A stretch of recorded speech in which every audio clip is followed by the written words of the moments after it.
Friends, welcome to RS Group of School. I am Gaurav Sharma, your computer teacher. Today, we are going to discuss about the topic functions and uses of operating system. आज हम आपके subject का topic function और uses किसके operating system के कौन कौन से फंक्शंस होते हैं और उनके यूजेस क्या क्या हैं, इसके बारे में आज हम डिस्कस करेंगे। इसके पहले वीडियो में हम लोगों ने ये पढ़ा था कि ऑपरेटिंग सिस्टम होता क्या है, वो किस प्रकार से फंक्शन कितने टाइप का होता है, ये चीजें हमने इसके पिछले वीडियो में पढ़ी हैं। आज हम पढ़ने जा रहे हैं कि ऑपरेटिंग सिस्टम के फंक्शंस क्या हैं और उसके यूजेस क्या हैं।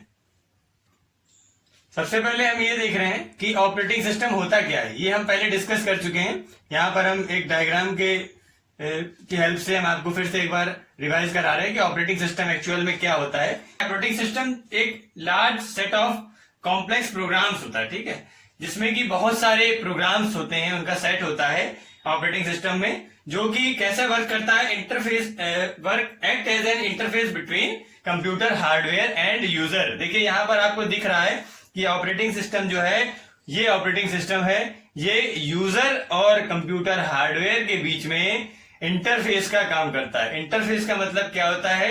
इंटरेक्शन कराना, कम्युनिकेशन कराना, माध्यम का कार्य करता है। इंटरफेस मीनिंग माध्यम का कार्य करता है। तो देखिए यहाँ पर डायग्राम से आपको समझ में आएगा, ये यूजर है, 1 2 से n तक यूजर्स हैं, जो कि हमारे कंप्यूटर सॉफ्टवेयर की हेल्प से उसके हार्डवेयर से इंटरेक्शन कर रहे हैं, उससे कम्युनिकेट कर रहे हैं। किसकी हेल्प से? Operating system. Computer software 2 types के होते हैं, आपको बताया गया है, सिस्टम सॉफ्टवेयर, एप्लीकेशन सॉफ्टवेयर, और जो ऑपरेटिंग सिस्टम है वो आपका सिस्टम सॉफ्टवेयर का एक पार्ट है। तो जो हमारे यूजर्स हैं वो इन्हीं सॉफ्टवेयर की हेल्प से क्या करते हैं? हार्डवेयर से इंटरेक्शन करते हैं, कम्युनिकेशन करते हैं। तो ये डायग्राम आपका जो है वो फंक्शन दिखा रहा है, किस तरीके से हमारा ऑपरेटिंग सिस्टम फंक्शन परफॉर्म करता है और किस तरीके से यूजर हमारे हार्डवेयर को यूज कर पाता है इस ऑपरेटिंग सिस्टम की हेल्प से। तो अब हम देखेंगे कि कौन कौन से फंक्शंस हैं जो कि हमारे ऑपरेटिंग सिस्टम से रिलेटेड होते हैं। So students, these are the functions of operating system. यहाँ पे आपको फंक्शंस दिख रहे हैं जो कि आपके ऑपरेटिंग सिस्टम से रिलेटेड हैं, जिनमें से इनके नाम मैं पढ़ के बता रहा हूं। जैसे कि फर्स्ट है हमारा memory management, process management, device management, file management, security management, control over system performance, job accounting, error detecting aids, coordination between other softwares and users. इस तरीके से ये हमारे ऑपरेटिंग सिस्टम के कुछ फंक्शंस यहाँ पर दिए हैं, जिनके बारे में हम एक एक करके आज डिस्कस करेंगे। देखिए फर्स्ट हमारा है मेमोरी मैनेजमेंट। यहाँ पर कुछ इसके पॉइंट्स दिए हुए हैं, जैसे कि मेमोरी मैनेजमेंट में हमारा ऑपरेटिंग सिस्टम क्या वर्क करता है। जैसे यहाँ पर लिखा है keep tracks of primary memory और allocates and deallocates the memory. जो हमारी प्राइमरी मेमोरी है उसके लिए जो ट्रैक्स मीन्स, जैसे कि हमने मान लीजिए कोई हमको सेकेंडरी मेमोरी में कोई डेटा रखा हुआ है, उसको हमें यूज करना है, तो किस तरीके से वो प्राइमरी मेमोरी में आएगा और किस तरीके से उसको यूज करा जाएगा। तो वो प्रोसेस जो है, उसका जो ट्रैक है, किस रास्ते से लेकर के किस तरीके से लाना है, किस तरीके से उसको हटाना है, ये चीजें यहाँ पर हमारा ऑपरेटिंग सिस्टम मैनेज करता है। Allocates and D allocates the memory, ये भी वर्क हमारे ऑपरेटिंग सिस्टम का है। जो भी हमारे मेमोरी में लोकेशंस को एलोकेट करना है या डी एलोकेट करना है, जैसे कि हमारी रैम होती है। रैम का क्या यूज है, सभी को पता है कि जो भी कोई डेटा है उसको अगर प्रोसेस करना है तो हम रैम में लेकर के आते हैं और वहां पे उसकी प्रोसेसिंग होती है। तो जब रैम में ला रहे हैं तो उसके लिए वो मेमोरी में स्पेस को एलोकेट करेगा, और जब हमारा वो वर्क कंप्लीट हो जाता है तो वहां से वो डेटा फिर से हट जाता है। रैम में जो डेटा होता है वो प्रोसेस कंप्लीट होने के बाद में हट जाता है, न्यू डेटा आता है, न्यू प्रोसेस होती है।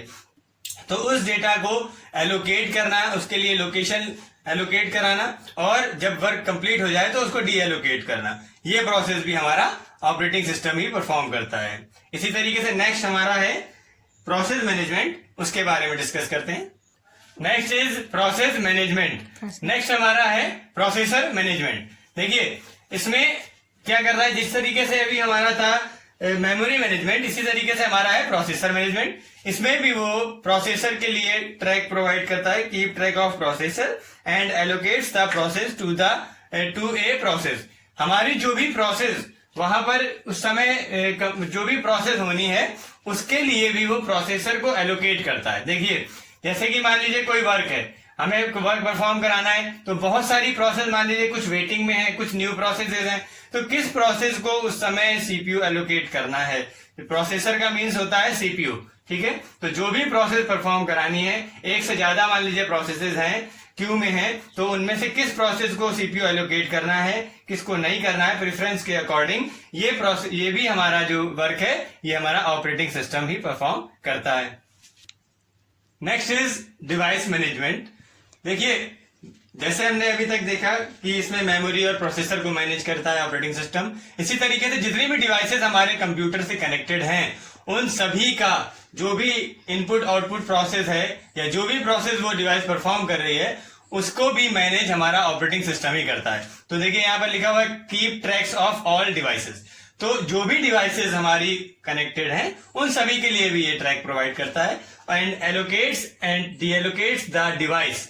जो भी हमारी डिवाइस उस समय कनेक्टेड है, तो मान लीजिए कई सारी डिवाइसेस कनेक्टेड हैं, जैसे कि फॉर एग्जांपल एक प्रिंटर कनेक्टेड है, तो प्रिंटर पे अगर हम कोई वर्क परफॉर्म कराना चाहते हैं, उससे कोई भी चीज प्रिंट करना चाहते हैं, तो उसके लिए उसको भी वो एलोकेट करेगा, हमारे सिस्टम पे स्पेस देगा और उस पे जो भी प्रोसेस हमें जो भी प्रिंट कराना है उसको प्रिंट कराएगा, और जब वो प्रोसेस कंप्लीट हो जाएगी तो उसे डीएलोकेट कर देगा और जो अदर डिवाइस वहां पर करंटली वर्किंग में होगी उसको एलोकेट करेगा। इस तरीके से जितनी भी डिवाइसेस हमारे सिस्टम पे कनेक्टेड होती हैं उन सभी को एलोकेट एंड डीएलोकेट करने का वर्क भी हमारा ऑपरेटिंग सिस्टम परफॉर्म करता है। Next is file management. देखिए फाइल को किस तरीके से मैनेज करता है। फाइल मीन्स जो भी प्रोसेस हमारी होनी है तो वो जिस भी फाइल में उसका डेटा है उसके लिए ये ट्रैक प्रोवाइड करता है। जो भी इंफॉर्मेशन, उस फाइल की लोकेशन क्या है, किस स्टेटस पे वो फाइल इस समय करंटली वर्किंग में तो नहीं है या किस लोकेशन पे वो प्लेस्ड है, तो ये उसके लिए जो ट्रैक प्रोवाइड करता है हमारा ऑपरेटिंग सिस्टम। साथ ही साथ जो उससे रिलेटेड रिसोर्सेज हैं उनको भी एलोकेट एंड डीएलोकेट करता है operating system. Next is security management. It prevents unauthorised access to program and data. देखिए जो हमारा प्रोग्राम है और जो भी हमारे सिस्टम पे डेटा है उसके लिए अनऑथराइज्ड एक्सेस मींस ऐसा एक्सेस जो मतलब कोई व्यक्ति अगर कोई हमारे डेटा को एक्सेस करना चाहता है जो कि ऑथराइज्ड नहीं है तो उसको प्रिवेंट करता है, उसको रोकता है। ठीक, तो ये हमारा सिक्योरिटी मैनेजमेंट से रिलेटेड टॉपिक है जिसमें कि हमारा पासवर्ड का टर्म आता है कि हमारे अगर हम सिस्टम पे अपने जो भी फाइल्स हैं और कोई अदर डेटा है उससे हम अगर पासवर्ड से प्रोटेक्ट करके रखते हैं तो वो हमारे जो भी कोई अदर अनऑथराइज्ड एक्सेस करने की कोशिश करता है तो उसको ये प्रिवेंट करता है operating system. Students, these are some other functions related to operating system. यहाँ पर देखिए 6 नंबर है कंट्रोल ओवर सिस्टम परफॉर्मेंस। तो इसमें क्या होता है कि जब हमारा सिस्टम जो प्रोसेस कर रहा होता है तो उसमें जैसे कि मान लीजिए उसको रिक्वेस्ट करी किसी ने किसी वर्क को परफॉर्म कराने के लिए, तो रिक्वेस्ट करने के बाद जो वो रिस्पॉन्स देता है तो कितना टाइम डिले बीच में हुआ उसको रिकॉर्ड करता है हमारा ऑपरेटिंग सिस्टम। उसको रिकॉर्ड करता है कि रिक्वेस्ट और रिस्पॉन्स के बीच में कितना टाइम डिले है उसका रिकॉर्ड जो है हमारा ऑपरेटिंग सिस्टम रखता है। तो इस तरीके से वो हमारी कंप्यूटर सिस्टम की परफॉर्मेंस को कंट्रोल करता रहता है ताकि जल्दी से जल्दी कम से कम टाइम पे हमारी रिक्वेस्ट का रिस्पॉन्स मिल सके।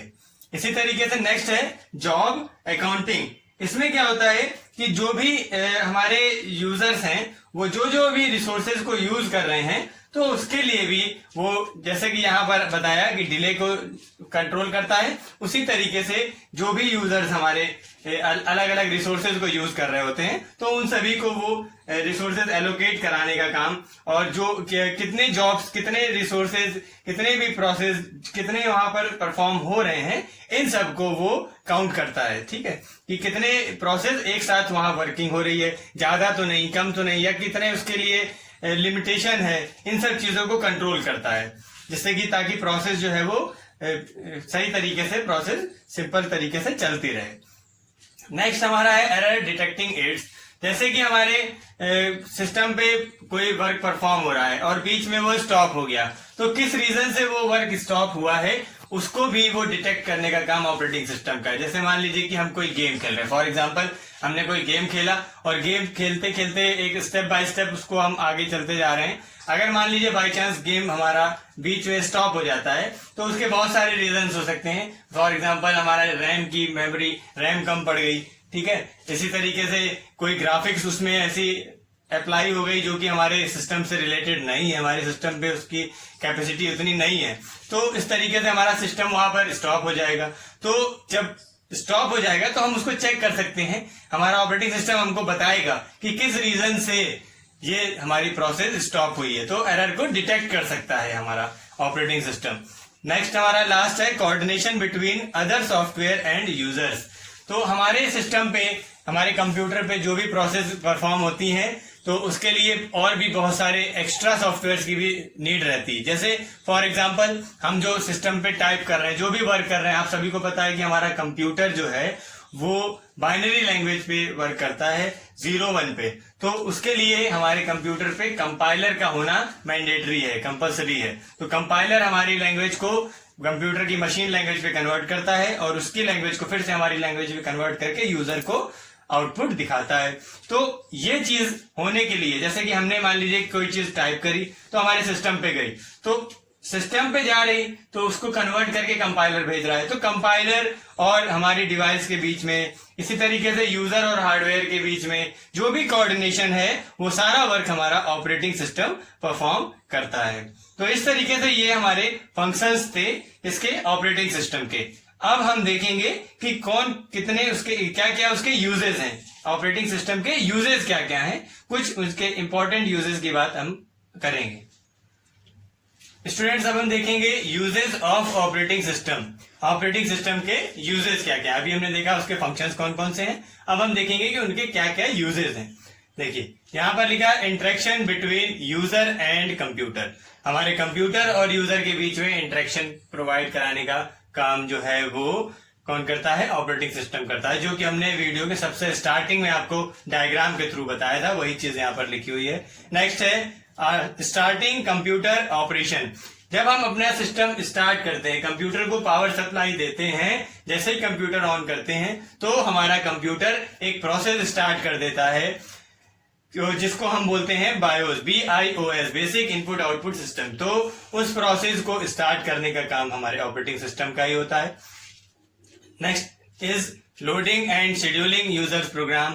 जो भी प्रोग्राम्स हमारे कंप्यूटर में परफॉर्म होने हैं उनको लोड कराना और शेड्यूल देना। शेड्यूलिंग मीन्स होता है कि मान लीजिए कई सारे प्रोग्राम एक साथ हमको एग्जीक्यूट कराने हैं, तो कौन सी प्रोसेस कब एग्जीक्यूट होगी, कौन सा प्रोग्राम कब आएगा, इसको भी इसका शेड्यूल तैयार करने का काम हमारे ऑपरेटिंग सिस्टम का होता है। Next is controlling input and output. जो भी इनपुट आउटपुट ऑपरेशन परफॉर्म हो रहे हैं उन सबको भी कंट्रोल करने का काम हमारे ऑपरेटिंग सिस्टम का ही होता है।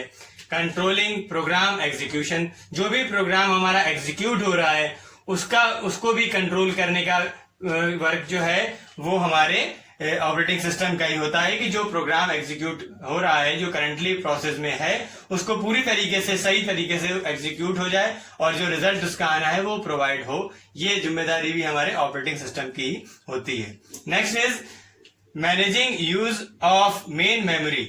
जो हमारा मेन मेमोरी है उसका जो स्पेस है, एरिया है, जो वो कुछ लिमिटेड होता है। ठीक, हार्ड डिस्क का एरिया, जो हार्ड डिस्क का स्पेस बहुत ज्यादा होता है, उसके कंपेरेटिवली जो मेन मेमोरी है उसका कम होता है। तो उस जितना भी हमारे पास लिमिटेड स्पेस है, जितने भी हमारे स्पेस की हमारी मेन मेमोरी है, उसको किस तरीके से यूज करना है एफिशिएंटली, जो उसका यूज है वो मैनेज करने का काम भी हमारे ऑपरेटिंग सिस्टम का होता है। इसी तरीके से यहाँ पर लास्ट है providing security to users programme.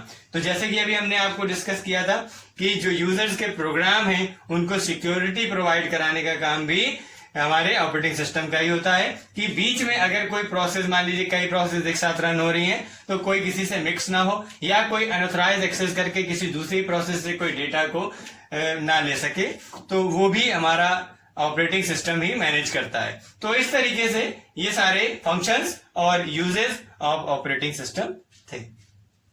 So students, try to understand today's topic. तब तक के लिए keep studying and be happy always. Thank you.